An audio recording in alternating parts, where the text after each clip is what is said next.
Down Adversity's Strength, I'm joined by comedian Leah Renee for a really honest, funny, and surprisingly deep conversation about identity, reinvention, motherhood, religion, and rebuilding your life from scratch. Leah spent years as a devoted Mormon before eventually leaving the church and completely reshaping her life in her late 30s.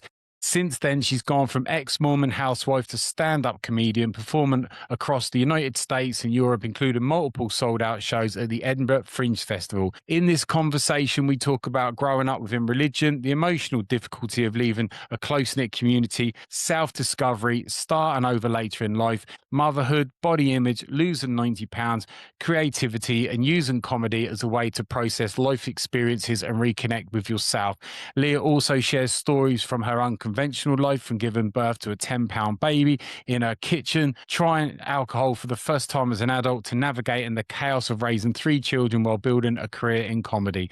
This is a really open, reflective, and often very funny conversation about identity, freedom, reinvention, and finding your voice after years of living by other people's expectations. Leah, absolutely fantastic to finally get you on the podcast. Thanks for coming. Thank you. And for your UK listeners, that 90 pounds, what is that, 6.5 stone? I definitely lose 90 pounds regularly, just, parking in London. No, I don't park in London. I lose it on the train. Yeah, on one train ticket. That's about 90 pounds, 90 quid. Wherever you go in the UK, it's going to cost you money. Yeah, absolutely. But you can get there. That's the thing. It's a great public transport there. Love it over there. You might need to be fumigated if it's on the underground or the train or some buses, but you will get there. Well, I live in Philadelphia, so that's always funny to me when people like I did the Glasgow Comedy Festival and people are like, "Have you been to Glasgow? Well, be careful, it's rough there." I'm like, "Oh, please hold my fentanyl." Like, "Oh, I might get stabbed." I'm like, "Do you understand how many shootings last year they had in Philadelphia?" I mean, it finally dropped under 1,000 last shootings in Philadelphia. I think it peaked in 2022 and it was over 2,000 shootings. I think it was like 2,300 around there. I'd have to look it up, but Yeah.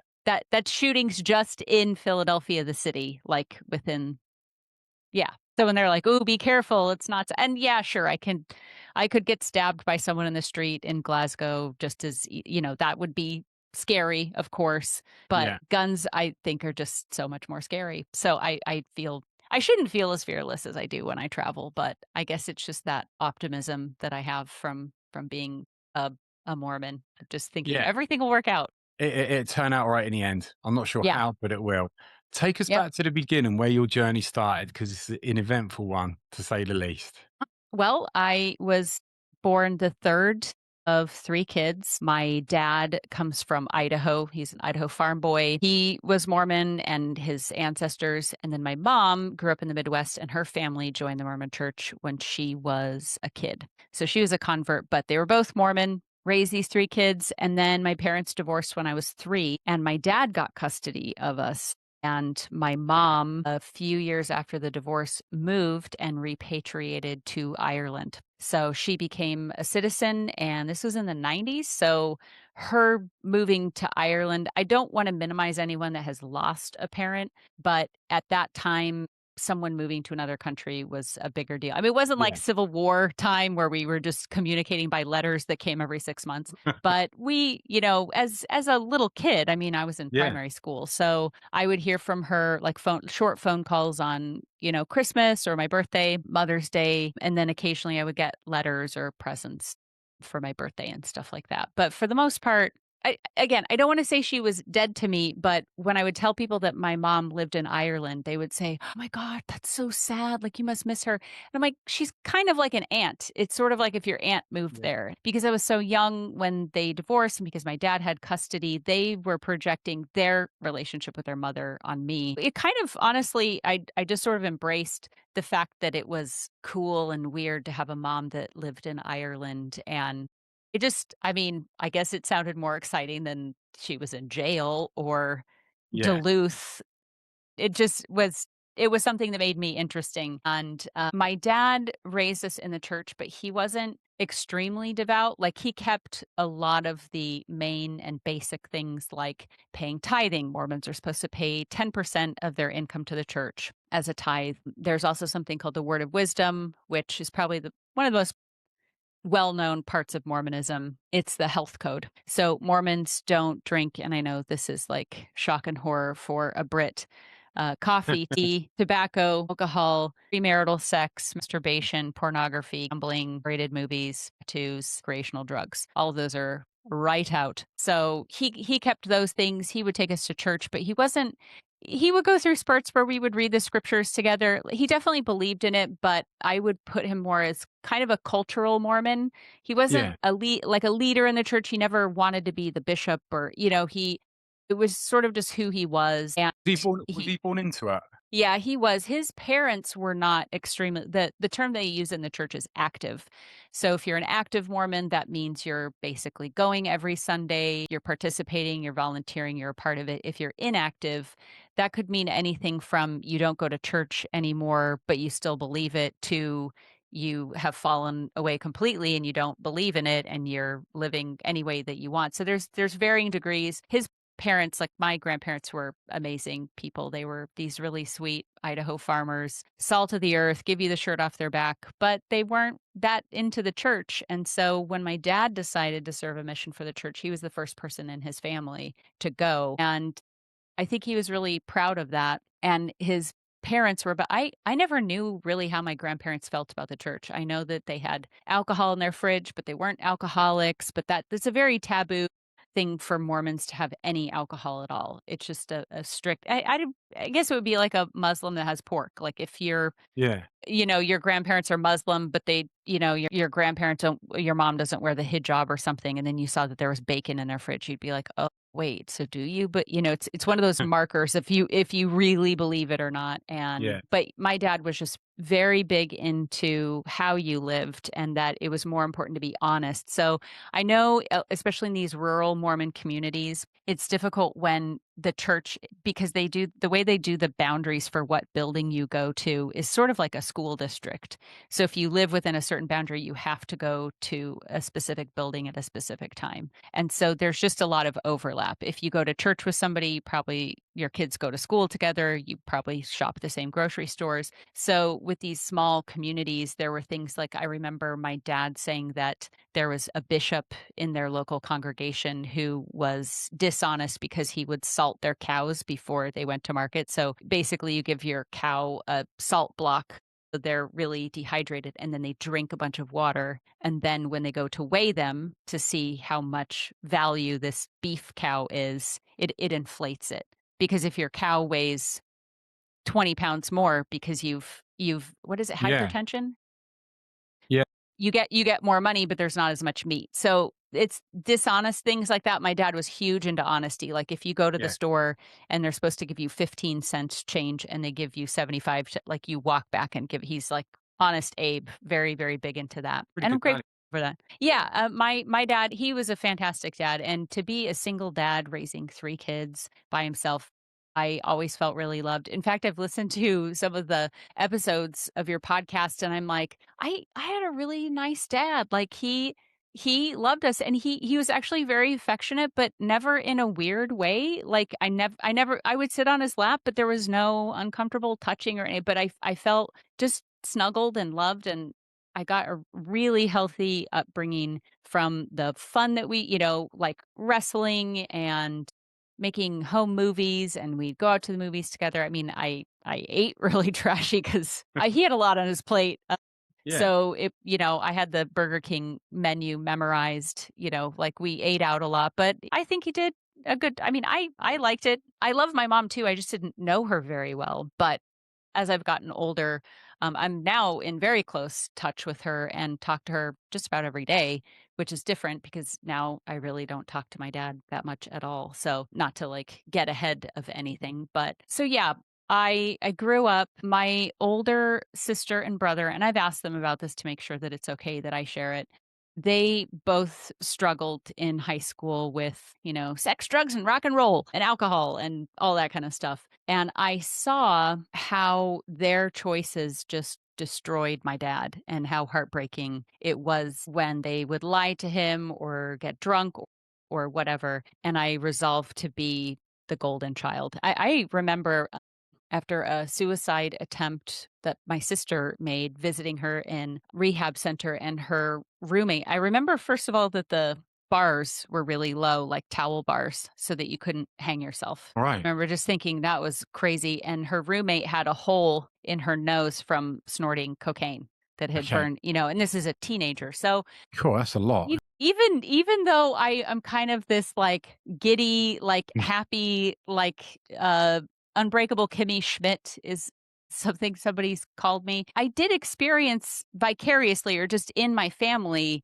some pretty serious stuff. My brother ran away from home. He spent time in a rehab center as well. Like it was rough for them, and it was almost like the rougher it got for them, the better I wanted to be to kind of balance it. And I Balance it remember out. going to a therapist, to my dad's credit, I think he knew he was in over his head and that the idyllic Idaho childhood that he had, and we lived on a farm, even though he was a military officer, we intentionally, his choice, we lived way far off of the military base and had a strawberry farm. We had horses. Like he wanted us to have that farm upbringing, even though we were in Southern California, and he wasn't there to like bale hay with us and all that, but he saw the value of being outside and working the land and all of that. So he did a great job trying to instill those values, but I think he realized this world is a lot more complex than these rural Idaho. So we went to a therapist, and the only thing that I can remember from that visit, I think my dad had talked to the therapist and then my sister, and it had several times, and then eventually I came in just like once or twice because I was the youngest and not really experiencing that kind of stuff myself. And I remember him calling me a song and dance man, and I didn't know what that was. And then a children's book came out when I was a kid called The Song and Dance Man. I think it won a Caldecott Award. I'm like, "Oh, that's what the therapist called me." It's basically a lot of comedians grew up in homes where there was tension. In fact, I have 5 or 6 comedian friends in Philadelphia alone who lost a parent, like, before Yeah. the age of 20, Yeah. whether losing them to suicide or drug abuse or a car accident, and so it's like your family gets all messed up, and then you go, "Oh, it's okay, like, I'll distract Yeah. you, I'll make you happy." I definitely think that's the origin of my desire to make people laugh, is to just, keep it light, like. It's like with a lot of British comedians that they come on stage, they're so confident. Like you got Jim Davison, he'd been around for years, come out. I've seen him a few times back in the day. Really funny, all his political views. Everyone's laughing. Off he goes. But his life's a disaster. Marriage Mhm. after marriage after marriage. There's so much there, and it's like almost like sometimes the funnier the comedian, the more their actual real life's a complete train wreck. Yeah, it's almost like the homeostasis, like, things are so bad in my real life, I will make it great outwardly. There's the whole thing about, I forget the name of the clown, but there's that famous quote about this man who goes to a doctor because he's so sad, and then the doctor says, "Oh, like, Palacio, the clown is in town, you should go see him," and he's like, "I am Yeah, Palacio." exactly. I Yeah. don't know if that's the name, I'm sorry if someone is That's right, screaming that's me. all right. It could be an Italian clown quite easily. It was some Yeah, Italian name. Who knows? Palacio could mean colon in Italian. I don't know, and I'm sorry for not looking that up, but it's the idea that, yeah, the tears of a clown kind of yeah. thing. So people always told me from the time I was little, like, "Oh, you should be a comedian. Oh, you're so funny." And um, I never decided to pursue it because with my mom gone and that hole being there, I decided to dedicate myself to Mormonism 100%. In fact, I had something, do you know what scrupulosity is? I don't know if you've ever treated people with that.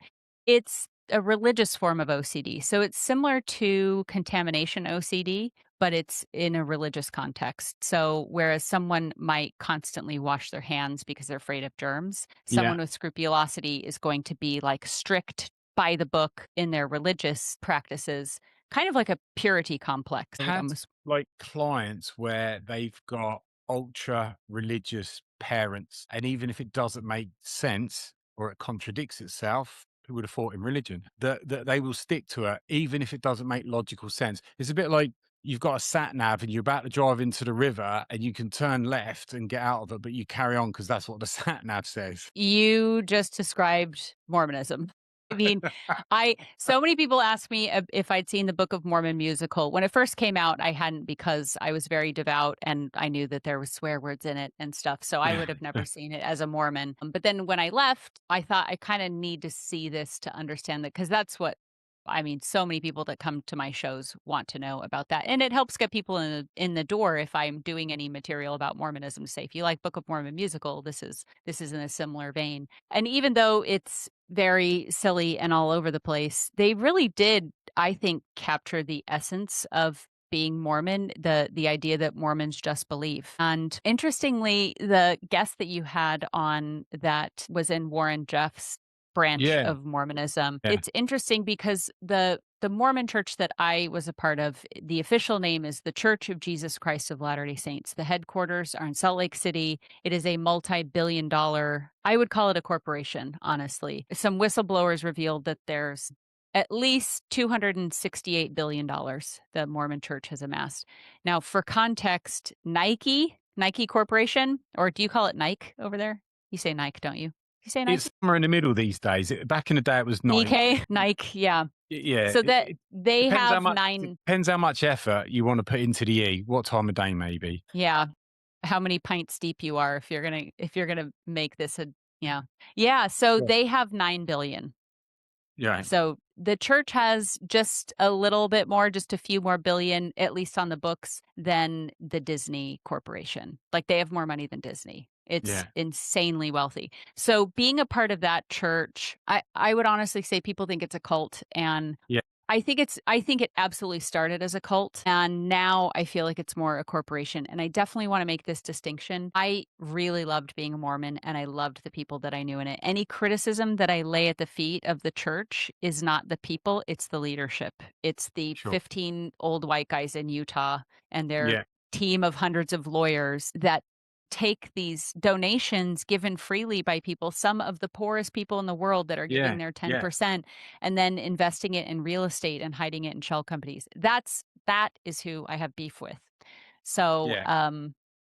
the interesting thing though is when you're a part of that church, like I was a missionary for the church and we would teach, the thing that was unique about us is that we believe in the Bible and the Book of Mormon as another testament of Jesus Christ. We would bear a testimony of that and say we're the only church that has that, not realizing that Warren Jeffs and his cult read the Book of Mormon, that there was a split in Mormonism when the Brighamites, the people who followed Brigham Young, went on to Utah.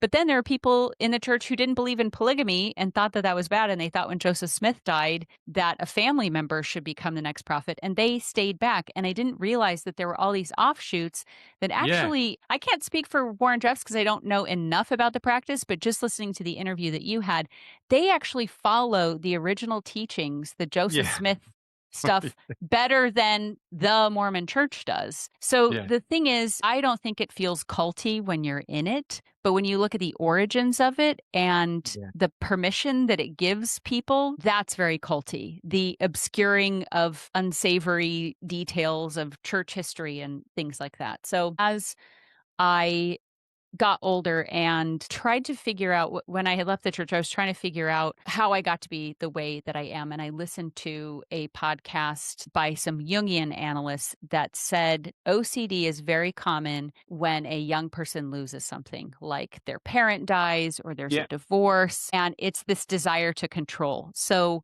Yeah. as a little kid, I was Mormon. I'd go to church, I'd sing the songs, I was fine.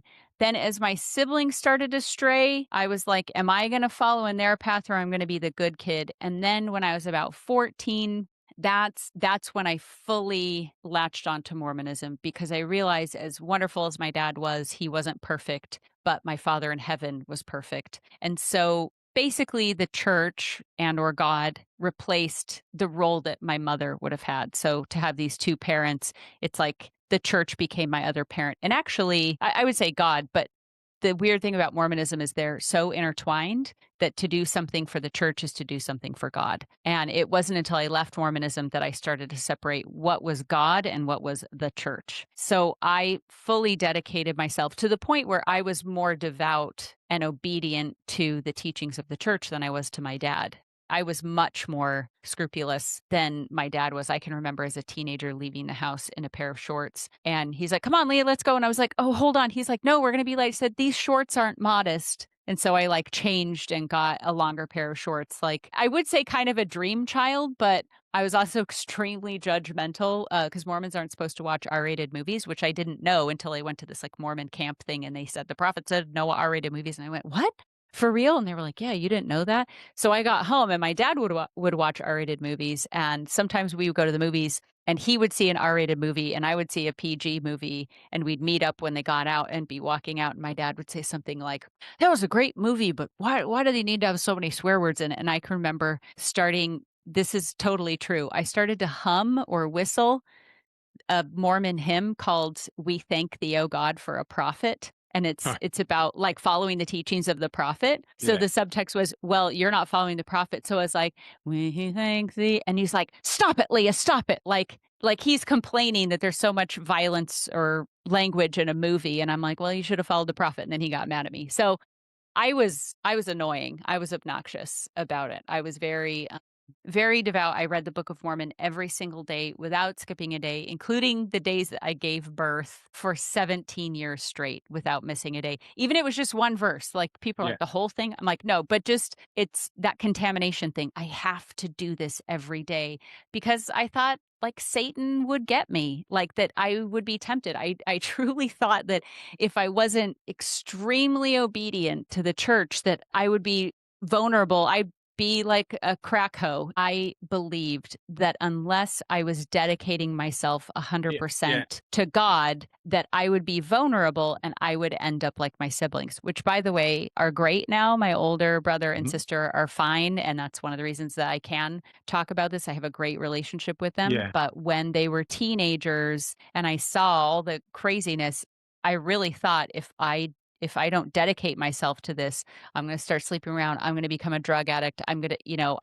just thought I would become this monster. And it goes back to the Calvinism and predestination. And is it Locke or Hobbes that's like, are we innately good or are we innately bad? And honestly, Mormonism it's puzzling because it's not totally clear. On one hand, we're all children of God. We're Hmm. all made of God stuff, and that's who we are. At the same time, there's a scripture that says the natural man is an enemy to God. So there's sort of that Augustinian, the lusts of the body are always going to be driving us, and we have to push that down. So I would say it's a bit of both, but a lot of the confidence that I got and, the ability to go on stage very easily came from my Mormon upbringings because it's all run by volunteers. So we don't have a pastor or a bishop that gives a sermon every week. The people give it and it rotates. So the bishop who it leads the local congregation will say, "Lee, will you give a 10-minute talk on Sunday about charity?"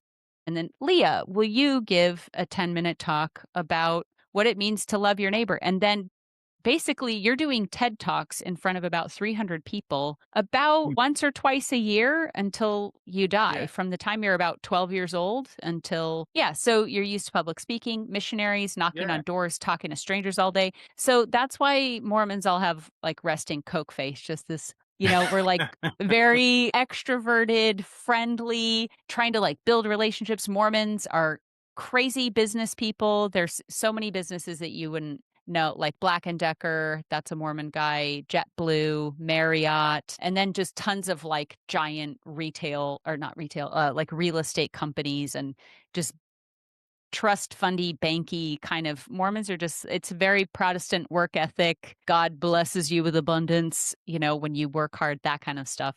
I'm sorry that I got off on that tangent. I know you wanted to hear my story, but basically I It's was, it's really yeah. interesting. It's so interesting. And when I spoke to Natalie Layton, that was in the Warren Jeffs cult, hearing her story there as well. Me being an atheist, on the same level as like Ricky Gervais, I'm like, yeah, tell me more. This is interesting. Yeah, Well, what's weird to me is that when I told people that I left Mormonism, because I just left, sorry that I jumped ahead, but yeah, people would say, "When did you leave it?" And I'm like, "Oh, a couple of years ago." And they're like, "Oh, that recently?" And I kind of feel stupid that it took me that long to find my way out of the Truman Show. Like, I like to have think that Yeah. I am better at critical thinking than that, and I'm like, "Yeah, I know I was in," and they're like, "No, no, you left a cult. You're so brave," and it's like, "Yeah, but it was a fun cult." Like, it didn't feel like that, and so now when I have all of these experiences telling people about leaving Mormonism, their shock, me looking at myself, why did I stay in it? I can't help but flip it right back on people. And I'm sorry if this is you. I don't know this. Go. It's not a jab. Instagram, Facebook, TikTok. We know they're harvesting our data. They're making Yeah. money off the time we spend on our phones. We know that what we're doing is awful. The average social media user, person with a cell phone, scrolls the length of the Eiffel Tower every day. And yet we're still on it. Why? Why are you on it? FOMO? I want connection. I'm bored. Why did I stay in Mormonism? FOMO, connection. It gave me something to do. So, me staying in Mormonism as long as I did does not seem crazier than people who get carpal tunnel from holding their phone all the time, from someone that spends 6 hours a day scrolling stuff. It's like that's mindless stuff that you engage in, Yeah. that you're making money for billionaires and you know it. But so I don't want to turn it in a judgy way, but it was more helping me understand how could I do something that was It, like so crazy for so long. And it's like we all do. We're just yeah. humans. We're. As a therapist, sometimes it can make life so much easier because you understand psychology and you understand why we do the things that we do, even if it's not helping us out or whatever, or we stay in relationships decades too long, or religion, and you often just stick with what you know. You don't know anything different. Everything about us is habits and patterns and belief systems. You can Mhm. carry on forever until something, often therapy or whatever, comes along to change that. Until it does, you keep on going. So Yeah, it's like what is going to be the catalyst or the moment or the thing that wakes you up to it, because so many people in Mormonism, they have a term, it broke my shelf. So basically, as a Mormon, I believed in the really root of what I thought was Mormonism. That was Jesus Christ. That was love God, love your neighbor. That's upon all this hangs the law. That the law of Moses was done away, an eye for an eye, a tooth for a tooth. That's done. The new law is you love everybody. When you read actual Jesus stories, he's talking to prostitutes. Sorry, I'm talking about prostitutes again. People who are disabled, immigrants, people who were on the fringes of society. That's who Jesus hung out with. And so I'm like, that's what I'm a part of. I'm part of this, the only group that has the true truth of God, and we're out there helping people. And so when I found out about things like polygamy, which is in Mormonism's past, but they do a lot to obscure yeah, how it started and how rampant and problematic it was with Joseph Smith, the founder. They normally just say, well, that was Brigham Young, and they were settling a new land, and women had to be married in those days. So, and it was more like a spiritual or some, it's glazed over. So you would find out about polygamy and you'd put that on your shelf. You're like, I don't like it, but it's not the core. It's not love God, love your neighbor. That's like people aren't perfect, but God is perfect. So you have these little things that you discover that you go, ooh, I don't like that. But it's not a deal breaker. It's not a shelf breaker. So you put it on the shelf. And so for a lot of hmm Mormons, we like the core of it. And then we go, that's weird. That's weird that the bishop taught that thing, but that's just the bishop. That's not the whole church. People make mistakes, but you put it on your shelf. And eventually your shelf gets so top heavy that it breaks. So there definitely were things that I didn't like, but I loved God. I knew that part. There were a few things, but I would say the main one that really rocked my core was during the pandemic. It had begun when Trump ran the first time. There were a lot of members of the church that supported Trump. And their reasoning was whoever the next president is probably going to pick 2 to 3 Supreme Court justices. And even though I don't like him, it'll only be for 4 years, but we'll get Supreme Court justices that will hold up to, make God's standards the country standards, that they'll protect the family and stuff like that. So the way it was explained to me by a lot of Mormons was like, hold your nose and take your medicine. I don't want to do this, but the alternative is worse. But then, so that was like 2016. I remember being like, I just don't see how anybody could vote for him that believes in God the way that I do, that believes in this charity and what a leader should be, all this stuff.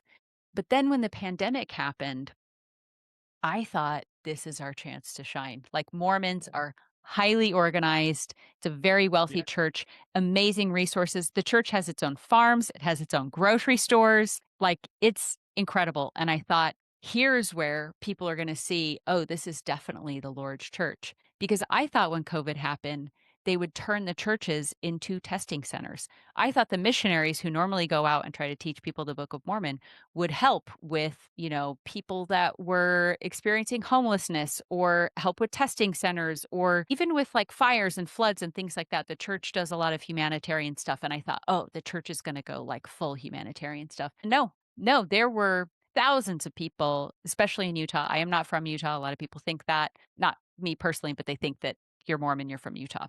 But there is a high population there. And I was shocked to see people who claim to love God, love their neighbor, just screaming and wailing and ranting on the governor's lawn because of having to wear a mask. It made no sense to me that someone would send their child, their 18-year-old kid, to go to Honduras to be a missionary for 2 years, that they would pay $500 a month to the church so that their kid could volunteer.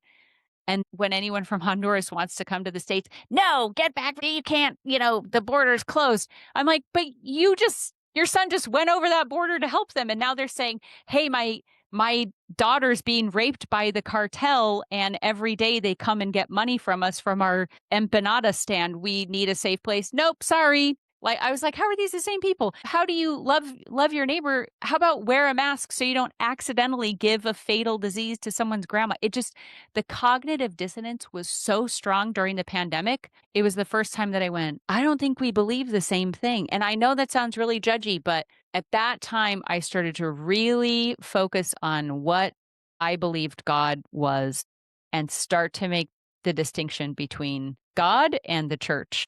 Because I realized for the first time, it's so weird. When you go through the Mormon temple ceremony, one of the promises that you make is that you are willing to give up anything to the building up of the kingdom of God. And I was okay giving anything to God, like an Abrahamic sacrifice. I could do that. If God said that he wanted something, it would be difficult, but I could do it. But I noticed the wording was to give it to the Church of Jesus Christ of Latter-day Saints. They say the full church's name. They say for the building up of the kingdom of God, but they say willing to give anything to the Church of Jesus. And I'm like, God, yes. God comes to me and says, I want you to walk barefoot down to Mexico and help orphans. I would do that. But if the church asked me to do it, it's like, but God said it. I don't know if that makes sense, but they make them the same thing. So it's really hard to find that line. So then when the church would do something, I would go, would God do that? Would God obscure the details of a CSA case? Is that God or is that the church? Okay, that one's the church. So then what is God? And the reason that I left it is because I found God and then went, maybe not even that. I mean, I guess I'm agnostic. I don't know what you would call me now. I'm just kind of woo woo. I think there's something bigger and more intelligent than us, is like consciousness or something. I think there's something that wants all life to thrive. And when we have some people say spirituality, something like just that. kind of, I like manifesting. I like just energy. I think there are a lot of things that we can't explain, and Yeah. I'm okay with not knowing. That's But I part of the fun.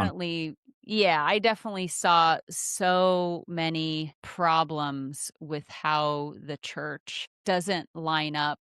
Like very, very simple things, like having background checks for leaders. Like just the church has the money. There's no, they talk about caring for the one. So, and yes, there are bad actors, but if you have a bishop that abuses a child, then you go, that will never happen again. From now on, every single bishop has to have a thorough background check. They have to have trauma-informed therapy. They have to, nope, that will never happen again. But instead, nope, it's swept under the rug. And the team of lawyers that the church has aren't there to defend or help children and victims. They are there to protect and defend the reputation of the church. So do I think the Mormon church is a cult?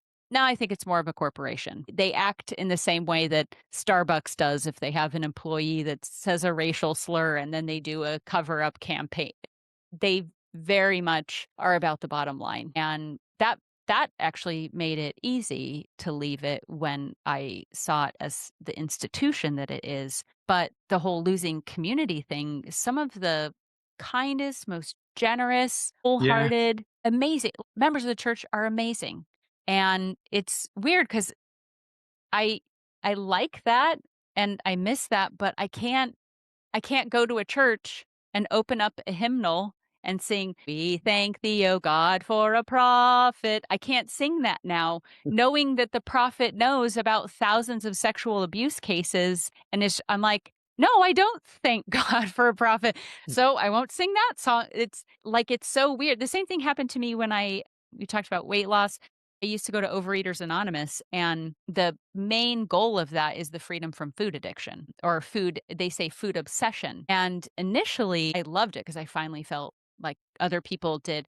It's if you've never been to a 12-step meeting, they're actually quite fun. Like, I mean, there Yeah. are some dark things, but like it's so fun to like share your secrets and your shameful. Like when I would make a plate of cookies for somebody, right? I make our biscuits, a couple dozen biscuits and stack them up and then put the plate there, and then I would, like, take one and eat it, and then I would take another one, and then have to rearrange them, and then I would take another one, and then, like, rearrange it, and how we would do that with Oreos, you take one out, and then but you gotta take it from the next row, how we would, like, share these tips about how we secretly ate, and it was fun. It was fun to be seen. It was fun to say anything I wanted and know that it stayed in that room, but eventually, after being in it for a while, I realized that the way it works in Overeaters Anonymous is you can't be food sober per se, like you can alcohol. You can live the rest of your life without alcohol, but you can't live Yeah. without food. That's Yeah. So they say you have to let the tiger out of the cage 3 times a day. So they say 3 meals a day and life in between. But they have all these different ways of tracking if you are abstinent, or it would kind of be like sober. So many people would make a list of their trigger foods. I can't have cheese, I can't have chips, or crisps or chocolate, candy.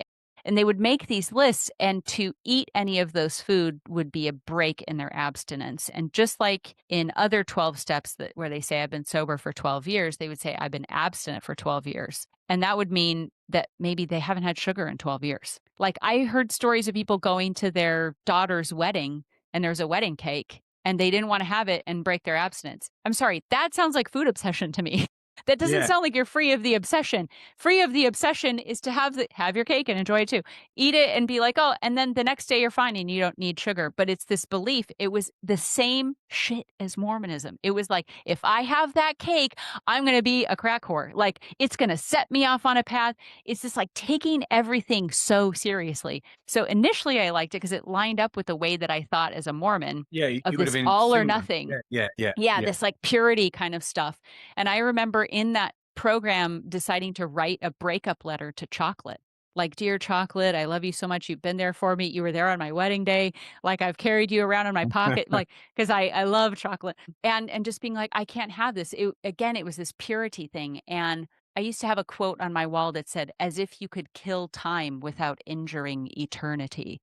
There was this feeling that any kind of waste of time or money or effort, any slip with trying alcohol, like somehow made you vulnerable to additional bad behavior. And it was like that. And I still remember a story. Now I can say this because it is in printed material. This was not something somebody shared in the meeting.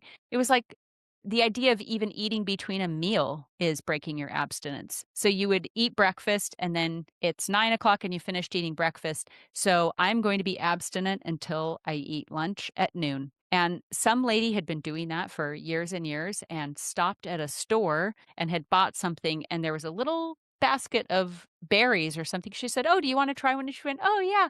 And she ate it and then went like, I broke my abstinence. And I'm like, Jesus, like that's not what I want. I want to be able to go to parties and grab a brownie and some carrots and not bring a backpack with my own abstinent food in there. I know someone who's considered breaking their abstinence because they put milk in their coffee. So That was what about it's so obsessive. yeah? What about everything in moderation? Exactly.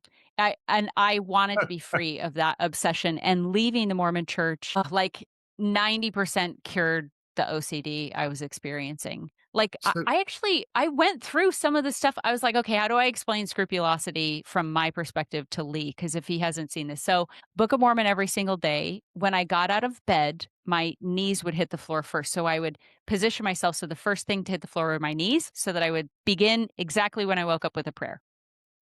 Um, I every time I got behind the wheel of a car, I would say a prayer because I got a patriarchal blessing, which is kind of like it's kind of like fortune. I mean, Mormons think it's very sacred, so I don't want to make light of it, but it's sort of like the sorting hat on Harry Potter. You're like in your patriarchal blessing, you're like sorted into one of the houses of Israel. yeah, So that's part of it. And then the other thing, it's kind of advice for your life. And one mine talked a lot about prayer. It mentioned prayer 11 times in it. So it's like, I need to pray. And one of the lines said, pray before you leave to accomplish activities. So I took that as like, I have to pray every time I get behind the wheel of a car because if I don't, I could get in a car accident. And so it's like even like a tiny trip to the store to go to 7-Eleven. And yeah, everyone in the car knew that. I'm like, sorry, I have to say a prayer. So it's things like that. I mean, Sundays, I never spent any money or went shopping on Sundays. I always went to church every single Sunday.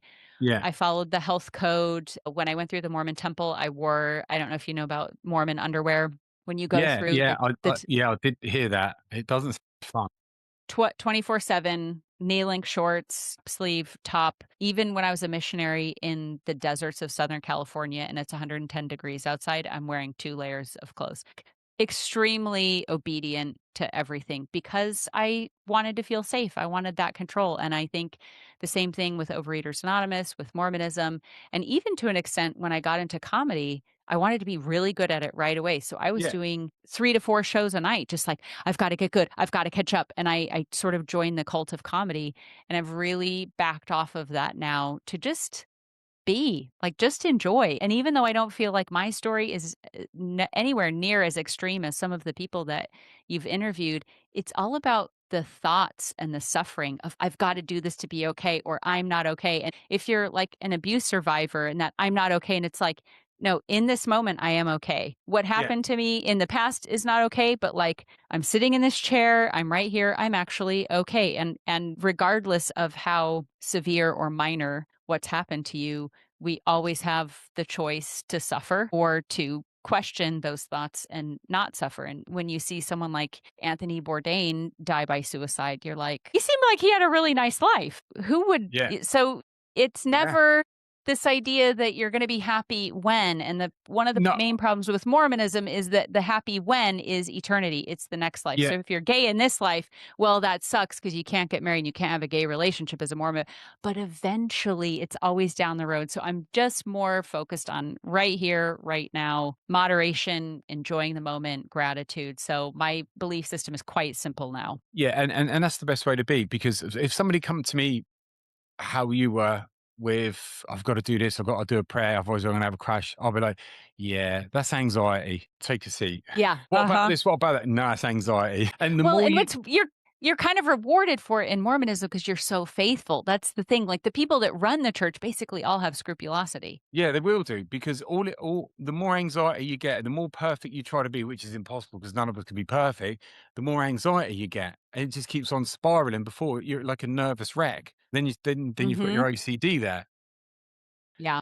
The other thing that I've had so many times, whether it's speaking to somebody or client, so many people with when I get this new car, when I get this promotion, when I get this new house, I will be happy. And my head's almost in my hands. I'm like, no, it's about being right here, right now. Yeah. Yeah. You get guys, Yeah. What? Go ahead. Go ahead. yeah, I've had guys that have like gone and bought themselves a Mercedes that they can't afford because they thought that it would solve the problems and they would be happy there. And they wanted like validation for if they drive down the street and somebody's going to see them in that car. And I'm like, yeah, but who? Who are these people? And they're like, well, I said, even if you've got somebody that sees you go down the road in that car and go, "Oh my God, that's amazing. I'm so impressed with that guy." You're not going to hear it. You're not going to know it. And it suddenly dawned on him. He's like, "Yeah, I feel I need to get rid of my car. I can't afford it." It's Yeah, no, insane. I mean, and that's one of the nice things I learned in OA is what they call the location cure. It doesn't necessarily have to be a location, but they'll say like they live in Virginia and like, I'm moving to California and then I'll lose weight because the sun is out more. I'll go to the beach. I'll eat a lot of fresh produce because it's grown there. It's when this happens, then I'll get my act together. But you find that it's almost obnoxious how well it works, but gratitude, like it, if you just sit down and actually write down, so, and it can be the simplest things, but you don't realize until it's taken away, like your sink working. How many times a day do you just get something on your hand, wash it off, or Yeah. fill up for a cup of tea or whatever? But then your faucet breaks, and maybe it's going to be 2 days before someone can fix it. And all of a sudden, you're like, dang, this sucks. Even just having to go upstairs to the bathroom to fill up the kettle, you're like, man, I took for granted that I had, and I Yeah. think about running water all the time with like so many countries in the world right now. I mean, you see these kids in Palestine carrying buckets, and insane that they're walking miles, little children with water. And just getting back to gratitude, you go, oh man, I'm living the life that somebody else would dream Right. of having. I think of so many, I would say billions of people who would give everything to have this little old falling down house that we rent in Philadelphia, that they would be like, what? You have air conditioning? That's incredible. What? Yeah. You're safe, you're not being bombed. Like gratitude just like completely resets it, and then Mercedes.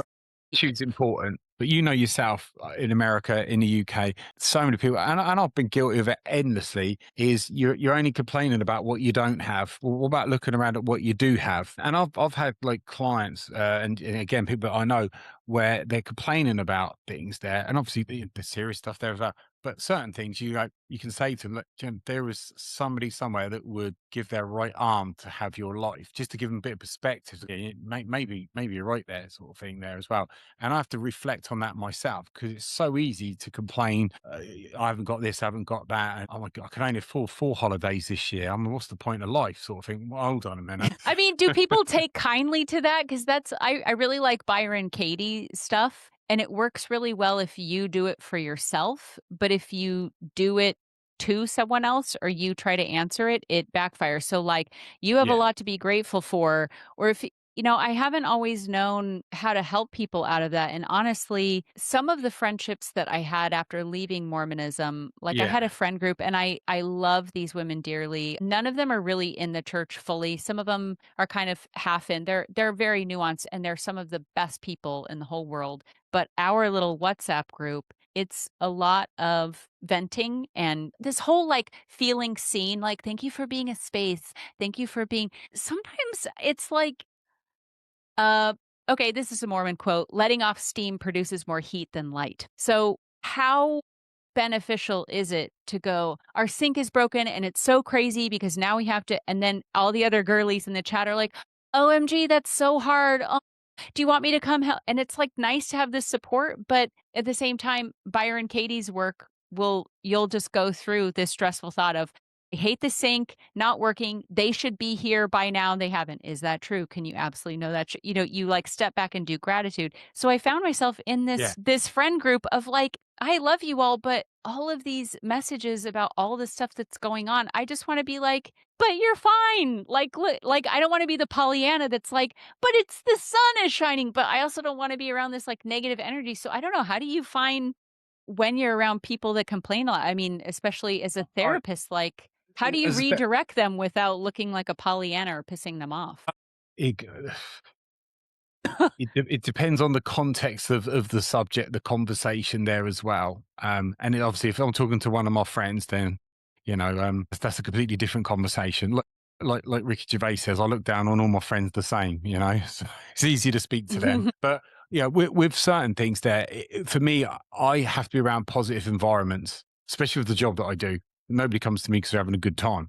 That's one of the first things I sort of like say in sessions. Oh, I feel really bad about talking about this to you, Lee. Well, it's kind of my job. When you university for this, don't worry. Nobody comes to me because they're having a great time. Okay. But for me personally, I only surround myself with people that are positive, that are fun, that are beneficial to my life. As in, like, they're there for me, and all the usual sort of things there. Because you look back, and I know I have, and look back and like relatives, and like, why they're in my life? Apart from they've got a past because they're a relative, that's not good enough. They're terrible people, right? You can go. So being in like a group there that's like just negativity, it's just like, well, why do I Mhm. need that?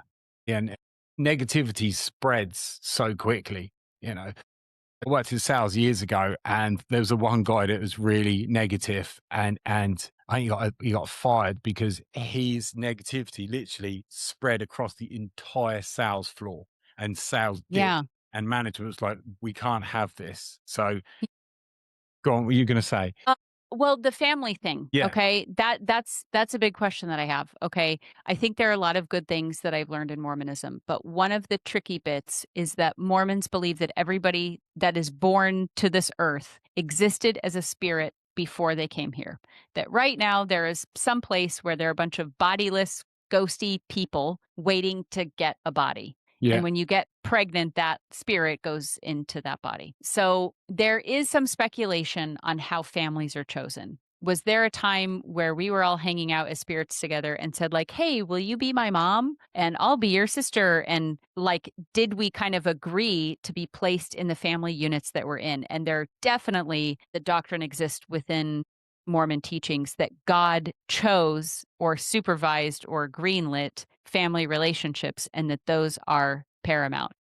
That's 100%. Like it's no mistake that your mom is your mom, your dad is your dad, your sisters are God doesn't make mistakes. That would be Mormon doctrine. So family is incredibly important because it's like God specifically chose this person to be your mother, chose this person to be your father, and it is your duty to love them and stand by them. And when you die, you, in Mormon teachings, will eventually be with your family if you're faithful for eternity. But if you're not faithful, you experience the hell of being separated from your family, which is, of course, comics have covered this. I think it I was was going to actually say, when yeah. Dave Attell came that he didn't say Mormon, but I'm like that guy had to be Mormon. That a friend of his was like, yeah, I believe that when you die that you'll be don't you want to be with your family forever? Like that's how like why would God separate a family? And he goes like, nah. He's like, maybe to visit, like, hey, all right, I'm gonna go, So the idea is if the ideal is being with your family forever, then you do everything you can to strengthen those relationships and to make them. And honestly, it's helped with marriage. That there's a lot less divorce in Mormonism because the belief that when I married my husband, it would be for eternity. It's sort of like if you buy one car for your whole life and you can never get a new one, you're going to take really good care of that car because that's the only one that you get. So now I'm not sure because I love my family. I really do. My mom, my dad, my stepmom, my dad remarried when I was 13. So from the time I was 3 to 13, no mom. I have step siblings, I have half siblings. I love them. My husband's family is also, for the most part, still Mormon. I don't relate as much to them. And there's this elephant in the room. And the Mormon part of me is like, they're your family. You should be there for them. And the research part of me hears that, families are important, people that have a strong family unit, blah, blah, blah. And then the kind of like liberal tattoo septum ring bleached, purple hair part of me is like, screw family, do what you want, choose who you love, like, so because I'm so open to different ideas, I have a hard time. I've had a hard time trying to figure out how much to invest in family relationships. If I mean, I'll just say extended family. Yeah, I love my parents and my siblings and stuff, but I'll say, for example, my husband's side of the family, because I didn't grow up with them. I don't have as tight of a bond. What kind of obligation or merit is there in me trying to keep in touch with nieces and nephews, for example? Because as a Mormon, I would have felt like we're all a family and I would send cards and letters and things like that. Now that I'm just like yeah. I don't, so what do you tell people about how they interact with their family if they kind of wouldn't hang out with them just as a regular person? And if my any of my family sees this, I'm not necessarily talking about you directly, whoever you think you are. It's more like if you just want to talk about the church when I'm together, that's like not that fun for me and that's not a friend that I would have picked. But if you also don't like me talking about how I do comedy at a bar and you feel uncomfortable about that, it's like, what do we have to talk about? For me, many clients, the vast majority of my clients come to me and it's issues with their parents, family. Mm. And for me personally, family members have got no divine right. I couldn't care less. I mean, I disown my entire family. The only regret I had is that I didn't do it years sooner because they're not good people. I'm glad they're gone from my life. And what a surprise, dramatically improved overnight over time. But with some like clients will really struggle with that. Some people were like, that's it, I've disowned my sister, my parents, I don't want anything to do them ever again. Fine, go for it. But some just can't bear that because you've got that connection, you've got that umbilical cord, that invisible one.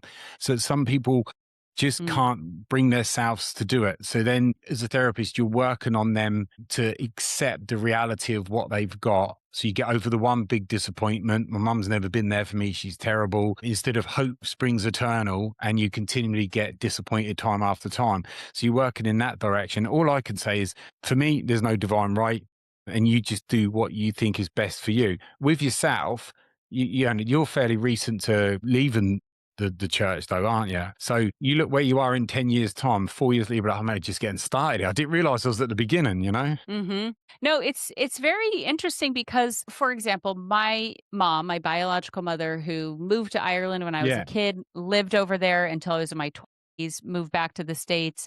She's gone back to Ireland a few times. Right now, she lives in the States. Yeah. But I remember a few years ago, she had cancer scare, a health thing that we were really concerned about. And I remember thinking when we went to visit her, I don't know what I would say at her funeral. Like, I have like a few stories, but I love her and I care about her, but this is when I was very Mormon, just kind of this sinking feeling of like, I don't really even know my own mother, but I don't know how to get to know her. And she's not active in the church at all. And not that that matters, but it means that there's kind of a filter or a layer there where I don't necessarily feel like I can be myself, or there's an angle that I want her to come back to the church. So she knows that and I know that. So it's kind of like when I was Mormon, I was always on my best behavior because I was sort of this ambassador for the church. So when I Yeah. would talk to my siblings, it was always hoping that they would come back to the church so that our family could be together for eternity. That was always in the back. And now that I don't have that, I can just say whatever I want and it's not a reflection on, I thought you believed in God. It's like, nope, I believe in myself. So it was kind of harrowing to realize that I didn't know my mom well enough to even write a 15-minute eulogy talk. But since then, especially when I started having kids and I was so overwhelmed, she was living in Ireland. So she would like watch my daughter. I would put the iPad up and they would talk. They would have these long conversations. They would draw pictures together. And it gave me a chance to do the dishes or to clean up the living room or something without this like little toddler following me around. Yeah. And they really started to develop, my daughter and my mom developed a really great relationship. And then with my other little kids, and now I talk to my mom like every day. So I have invested the time to make that relationship better. But part of that has been because my mom has always been a great cheerleader. She's always been incredibly supportive, even though she hasn't physically been in the same spaces and been there for me like most people would expect a mom to. Emotionally, she's always been there. But then there's like my dad, who I have a really hard time talking to now. He's Since you left the really, church. yeah, and he hasn't disowned me. People ask me that all the time. Oh, did your family disown you? And it's almost like I sort of disowned them, not because I don't love them. It's just really weird. Like I was the most. It's like knowing someone who was like a bodybuilder or a supermodel and then they gained 300 pounds and you're just like every time you're around them you're like it's just really weird to see you like this because I was so devout. I mean, I don't want to brag, but I think I was like probably the most devout in my family. There's at least one contender that I think I have a sibling that I think has surpassed me, maybe. I don't know. I'd have to look at his tithing. No, I'm just kidding. No, but now when I'm around them, it's kind of this elephant in the room. And so I'm drawing at straws to talk about anything else, but I don't feel like I can be myself. If Yeah. it's a story that involves me drinking in the round at Edinburgh Fringe, I don't think I could. Even a joke that I had, actually, I think you would be okay with this. I think I'm Go like, for it. how would a therapist feel about this? Comedy is very much my life right now. I love it. I love everything about it. And Yeah. when we went, I don't love everything about it. I enjoy making people laugh. That's always been true. Yeah. So we go to visit my in-laws, and I'm trying to think of things that I can talk about to kind of keep it light. And I mentioned this joke that I had about how it's a parenting joke, about when people give you the advice when you're a new parent and they end it with, and I turned out okay. It's usually from someone that didn't turn out okay. Like we were at the store and they're like, when I was teething, my parents would just rub vodka on my gums and I turned out okay. And you're like, did you though? And so I thought my mother-in-law would think that was funny. So I was telling her that and I mistakenly continued with the jokes. It also has the line, in my day, we would just stay out all night until the street lights came on. And I'm Yeah. like, and then so I say, yeah, but a lot of you got molested. Yeah. And people are like, "What?" I'm like, "Waiting for the street lights to come on is plenty of time to get finger blasted by an uncle." Like it's like basically it's a joke about how in denial the previous generation was about the CSA that went on. That It's it's so like, true. yeah, we were fine. Nobody ever. It's like, yes, they did. They just didn't talk about it. And so Yes. I mentioned that and then my mother-in-law was like, "No, no, we didn't." And I'm like, "Yes, you might not have, but it was so secretive and this is me." And honestly, that joke is about the difficulty in raising kids because on one hand, I want to give them their freedom. I want to let them run around. On the other hand, there are predators out there. On the Of other course. hand, if I keep them at home, be on a screen where you can be preyed on by millions of people around the world. It's like there's no way to keep them safe. And that's the premise of the joke. And I'm sorry if I hurt anybody's feelings or I offended them, but it's this the It's old accurate. things were better and it's like But where I'm from, I grew up with that. My mum was like, not that she cared where I was or what I was doing. Yeah, you come home when the street lights come on. yeah, About 7, 8 o'clock at night. I've been out all day. You don't know where I've been because before late phones or yeah, you anything could like that. I've been over yeah, the woods with my friends. Anything could have happened there. But, just you yeah. get back when the street lights come on because that's when child molesters actually come out once the lights come on, I guess. Yeah. Well, and it's for my dad's childhood growing up in rural Idaho, it was good fun. Like he wasn't up to shenanigans. He was like on a horse going, fixing a fence and helping out with the family farm. Like it was Yeah. very wholesome. But then, I mean, I lived in Manchester, all the little canister. I mean, it's like till the streetlights come on and maybe you're huffing behind a shed for you know what I mean? It's like it's easy to say, "Oh yeah, we just let them until your kid passes away," Like so the point of the joke was to show the difficulty in parenting of Yeah. like giving them too much freedom or not enough, showing love and support but not hovering and being a helicopter parent. And the challenge that I have with family members is I don't feel like I can say the thing I really want to say and be myself, which is very different than when I'm on stage where I am rewarded for raw honesty and It, encouraged to fully be myself. And so that interaction ended up ending badly because I say that like a lot of you got molested. And then she's like, "No, we didn't." And I was like, "Yes, it was very no, no, no." And she's like, "Oh, things were just so much better in the 50s." And then I'm like, "Do you understand how offensive that is to people of color?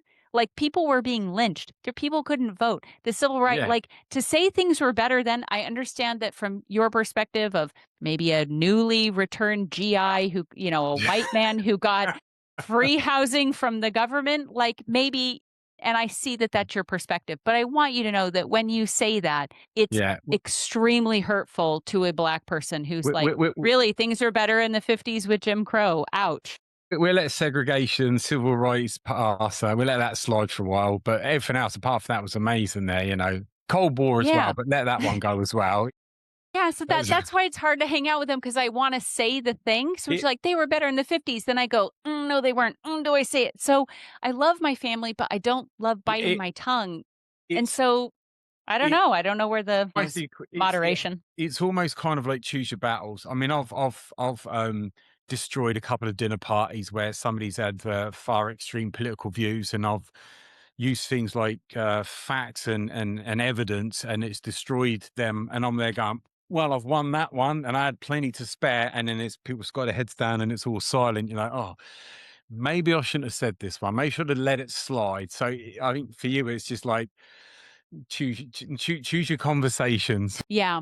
Yeah. And after feeling so kind of controlled and that my choices weren't my own, the freedom feels so Yeah, good. And sometimes and coming back in there relation lies with the my problem family, yeah, it feels like being muzzled again. And I'm like, I left this. because and there lies the problem is that you've got these opportunities, you've got the freedom there.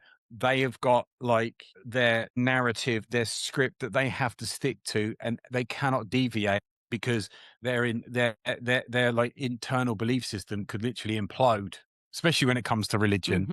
That's why you can't debate somebody that's religious because it doesn't make sense within in 5 minutes. So Mhm. that's why you're always struggling with your conversations. Yeah, I will say Byron Katie, if I don't know if you're familiar with her stuff, she has a judge your neighbor worksheet. It's very cognitive behavioral therapy style. There's kind of a woo-woo element to it, but I really like the judge your neighbor worksheet where, I could take the conversation that I had with my mother-in-law. She shouldn't say that the 50s were better because da da da da da. She's the like, and by the way, I don't think that my mother-in-law is racist at all. I think we're all in our bubbles, and I'm in a Yeah, bubble in I think Philly, and so, I half my yeah, friends are black, and so when I am then it's the elephant, right? With yeah, one person's grabbing the trunk, one's got the leg, one and they go, "No, it's a snake. Feel this thing," because 'cause they've got the trunk, and, "No, it's a tree," because 'cause they've got the leg. So, it's like she's not wrong from where she's operating, her that is true. perspective.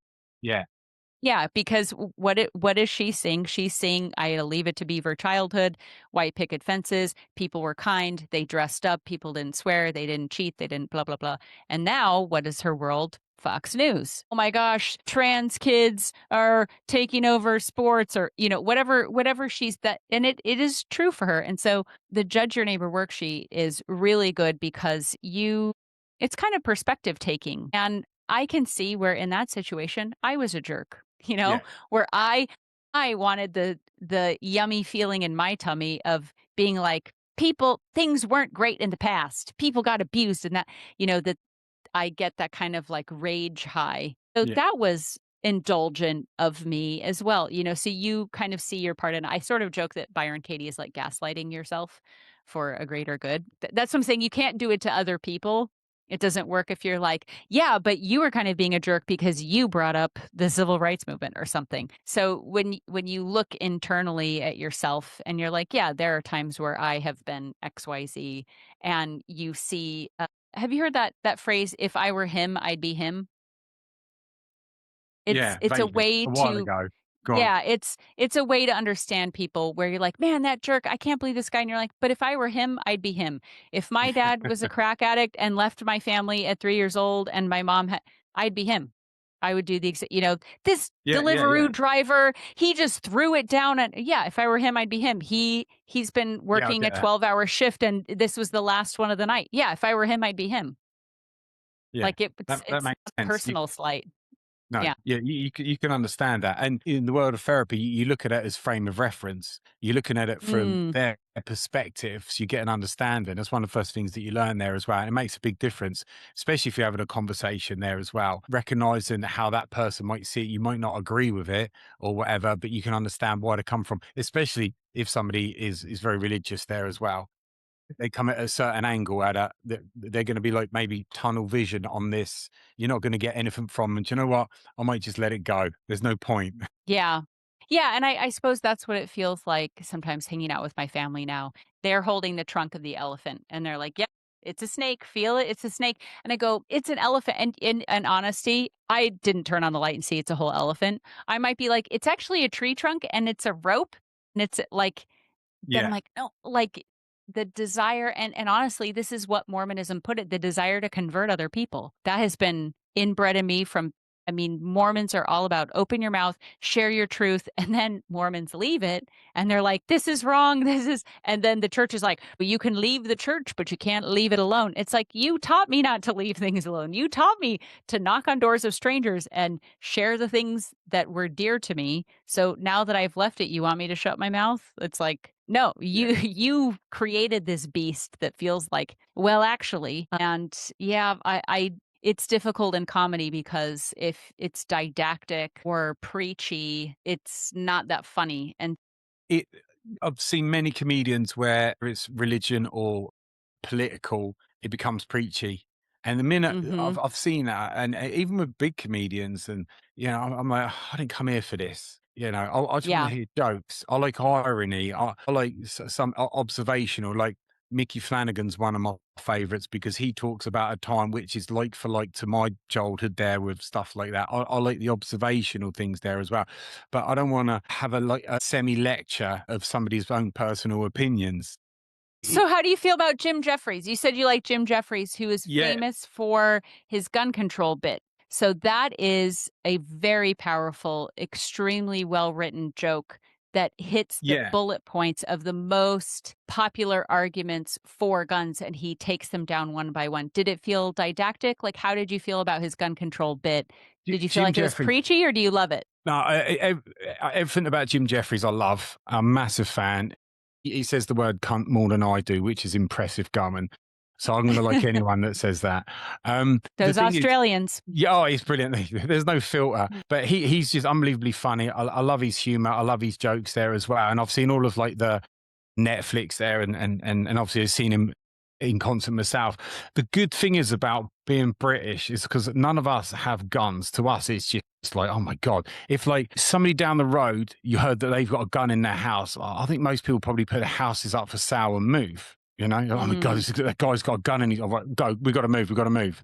So the whole gun, could you get like a school massacre and stuff like that, and then there's all these things come out, we've got to have gun control and this and that, you know, well, the person doing it not really worried about breaking the law, and all these thousands and millions of people that's got guns, you know, the right to bear arms, they're all legally doing things that they're supposed to be doing. Is not a problem. But being British is great because I can stand back and go, it's really complicated. It's nothing to do with me, because I'll see Piers Morgan dying on his ass trying to debate that Jesse guy, I can't remember his last name, about gun control, and just got torn apart because he doesn't understand it there as well. So for me, I'm just kind of like with the popcorn, just listen to the joke. It's not my carry You on. don't have a dog in that fight. Yeah, No, I think yes, I think the reason it works so well is because it's a show don't tell. It's so much yes, easier to say, it's crazy that somebody would say that as long as it's in the safe. Instead, he goes, yeah, "Well, that's right. Somebody comes in the house. Hold on a second. that's right. All right. Give me a minute. What's the code? What's the code? Right. Yeah." Like, he just acts it out, and then Yes. you go, "Oh," and acknowledges, "Some of you hate this. I know there's half of you in here that hate this," you know, that you're like, he calls that out. And so showing both sides of it, because if it's a straw man joke angle that you're just tearing it down, then someone who's on the other side is going to go. But if you do a steel man argument, one of my favorite bits is Jim Gaffigan, his wife, he has 4 or 5 kids. I think he has 5 kids. They're Catholic. And she did home birth. And I did home birth as well. And his joke about home birth is so rock solid that midwives share this joke with everybody.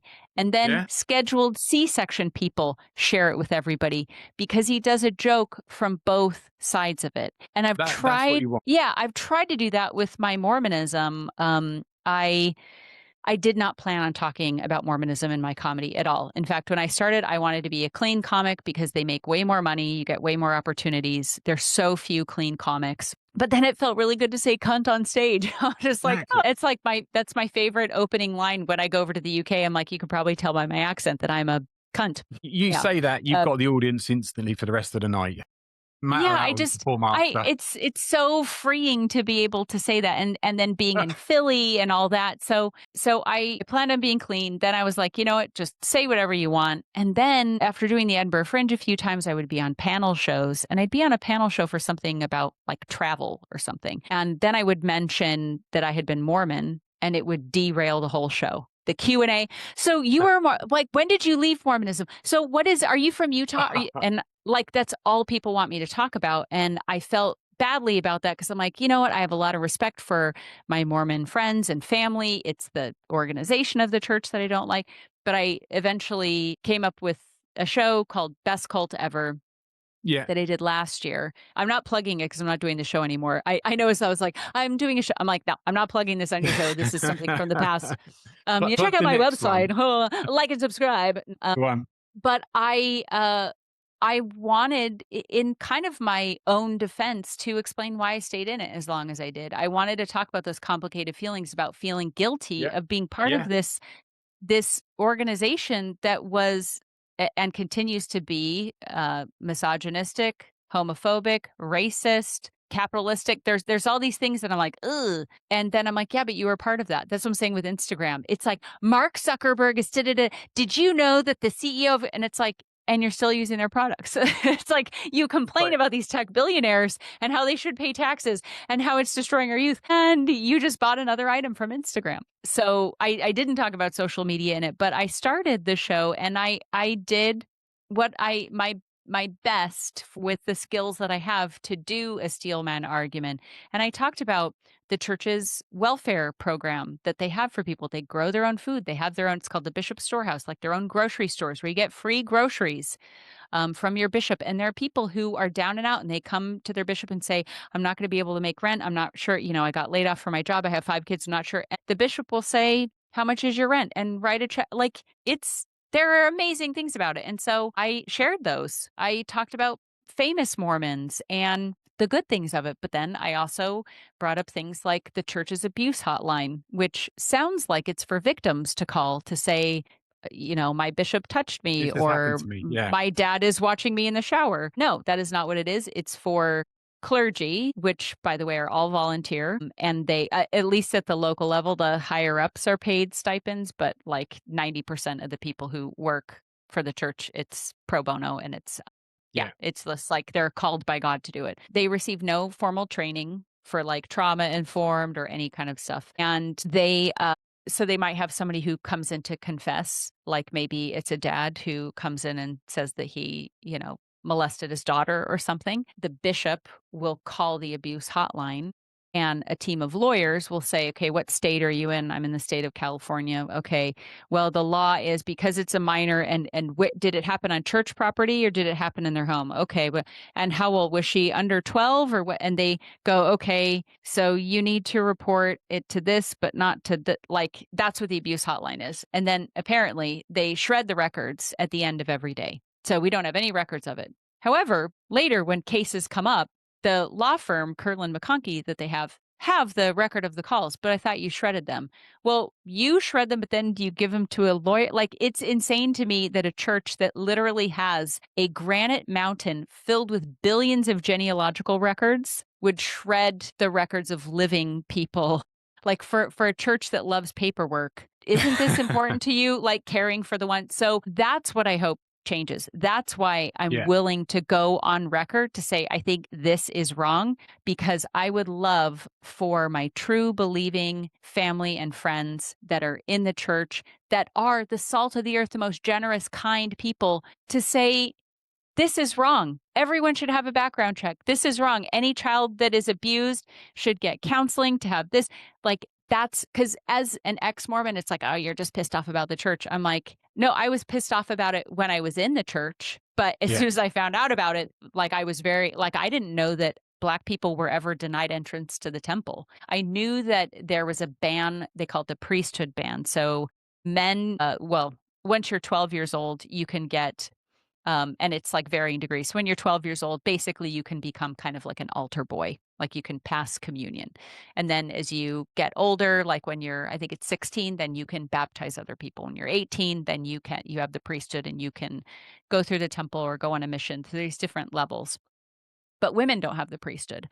So I knew that having the priesthood isn't something that you have to go to the highest level of heaven. So the fact that people of African descent couldn't have the priesthood, it's like, well, I can't have the priesthood and I can still go to heaven. So it's bad that they did that, but for whatever reason.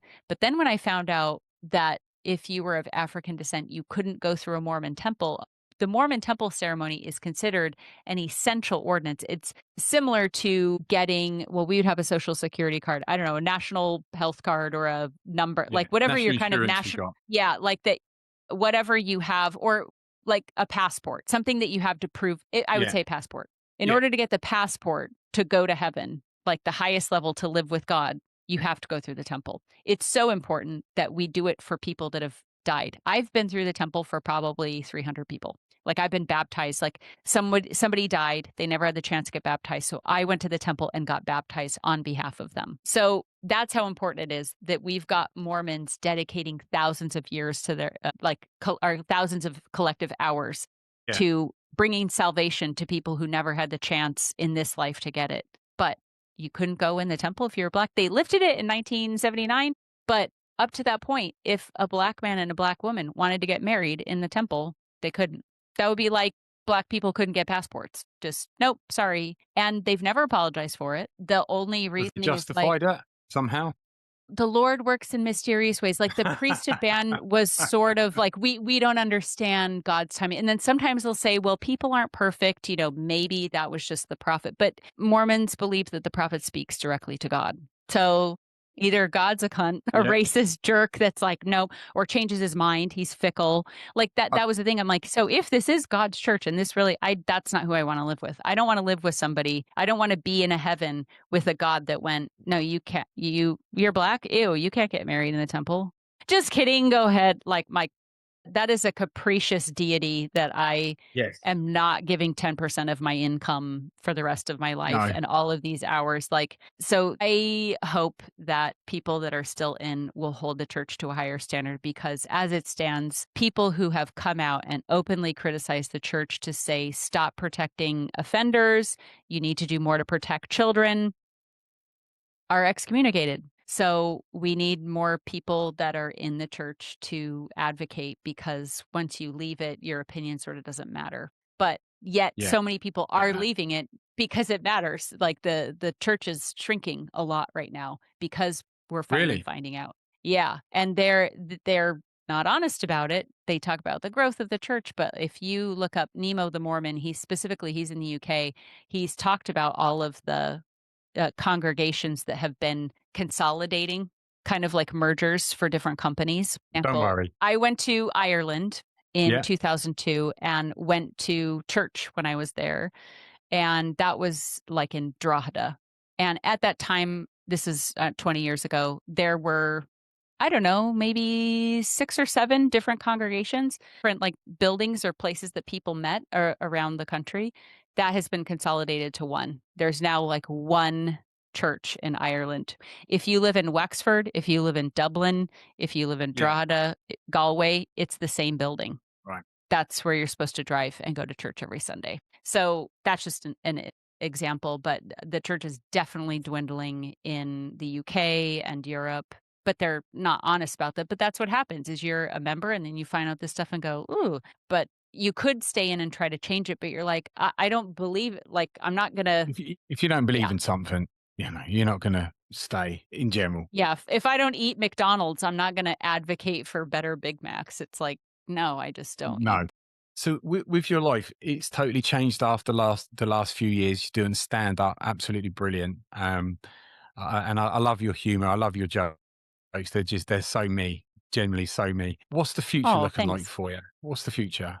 I would say just kind of one day at a time, being really grateful, trying to do things in a way that feels aligned. So I don't Mhm. invest a lot of my time into Instagram, for example, putting up reels, but I just made a list of senior centers to do a bunch of free shows there, because to be honest, I don't know that I can make people in their 70s and 80s laugh, because most of the rooms I do are younger people. So I know how to roast a drunk lady for spilling her drink, or, making jokes about childbirth.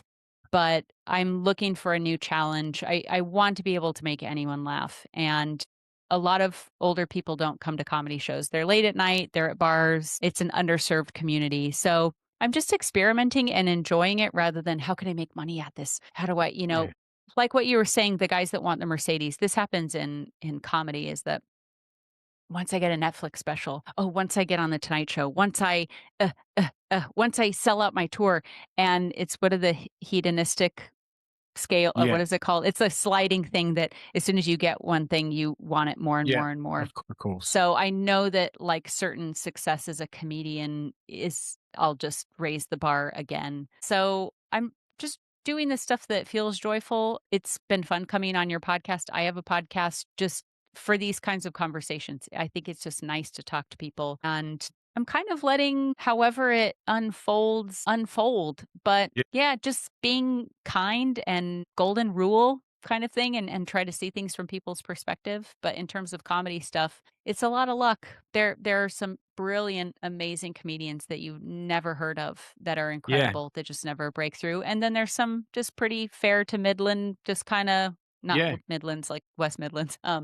But Yeah. just some kind of meh comedians that are Yeah. huge. There's Definitely. really Yeah. a rhyme or reason to it. So I'm just going to enjoy each step because, especially once I started going on the road a lot more, I missed my kids, I missed my family. I realized Yeah. again what I had, kind of like the sink. It's like you don't notice it, and I'm Yeah.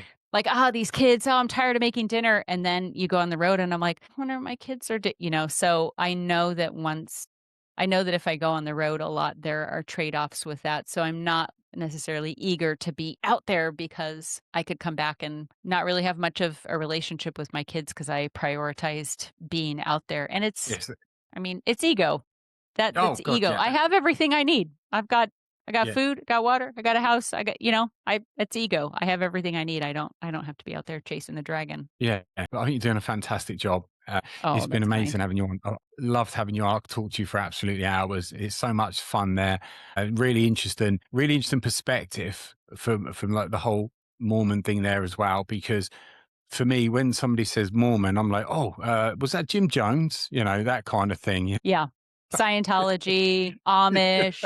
Yeah, we get it all.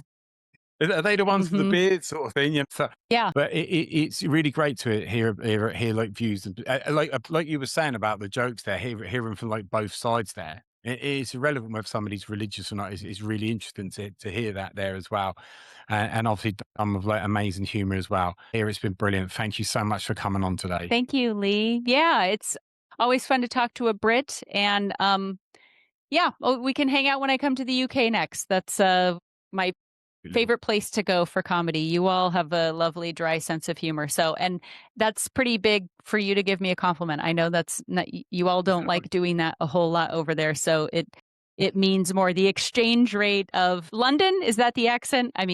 Are you a No, geezer? I'm a geezer. I'm from Portsmouth, which is a combination of like a farmer's accent and like a East End London Cockney geezer's accent. Okay, I was You, picking up geezer, but I wasn't sure what area of geezer. yeah, unless you're from Portsmouth, you will never get that. Even people in Britain will never get my accent unless from Portsmouth, because depending on what part of the country somebody's from, they will hear certain parts of my accent. If I go to London, they think that I'm from some like farmer place like Bristol or somewhere like that.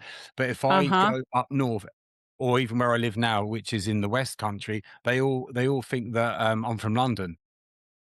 Yeah, I thought London, Yeah. but After the First World War, Portsmouth is the only island off of mainland Britain, city off of mainland Britain. And after the First World War, there was a shortage of dockers. So we had a very farmer accent and we employed Millwall East End dockers from London to come and work. And where their accents were oh. so strong, it coaxed into the Portsmouth accent. So I'm told. Well, that's so interesting. Like the So, Scouse accent sounds so Irish because of all the Irish that came over. yeah. They have that fricative "yeah right." They've got the fricative Yeah. teat at the end, like the Yes. Irish. Yeah. Yeah. Well, we'll hang Yeah. out when I Definitely. come out there. I'd love to have a cuppa or a pint or whatever you're drinking. And that's been so fun to try alcohol and tea. Not as much. You and I were coffee drinkers. Love Definitely. He's coffee. the coffee. Good stuff. So. Yeah.